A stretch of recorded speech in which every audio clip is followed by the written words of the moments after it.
Salut, tu fais quoi comme étude? Je suis en master 1 de droit privé général à la Sorbonne. C'est quoi les difficultés que tu as eues en licence et maintenant celles que tu as en master? En licence, je dirais que c'est plutôt compliqué de trouver sa méthode de travail, de vraiment comprendre ce qu'on attend de nous, surtout en droit, parce que c'est quand même différent du lycée et c'est pas forcément une matière qu'on a au lycée. Et en master, je pense qu'il y a beaucoup plus de précision, on est beaucoup plus précis dans ce qu'on attend, mais généralement on fait quelque chose qui nous plaît, donc ça va quand même mieux. Salut, tu fais quoi comme étude?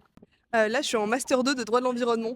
Et c'était quoi tes difficultés en licence et les difficultés que tu rencontres maintenant en master? En licence, je pense que la première difficulté, forcément, c'est un peu la transition du coup de quelque chose où on est assez encadré, après quelque chose de très autonome. En plus, j'ai fait le début de mes études en Angleterre où là, on est vraiment lâché dans la nature. Pour le coup, on n'a pas du tout d'emploi du temps fixe, enfin, on a très peu d'heures de cours. Du coup, c'était beaucoup de recherche. En même temps, ça, justement, ça m'a aidé en master parce que j'ai l'impression qu'en France, comme on est un peu moins habitué à ça, et que pour le coup, là, le master, c'est vraiment énormément de temps tout seul, d'auto-organisation, et surtout, en fait, essayer de comprendre comment rechercher les informations, notamment pour tout ce qui est mémoire, pour les gens qui s'orientent en recherche. Pour moi, c'était plus une difficulté qui a été contournée grâce à ce que j'avais fait en licence.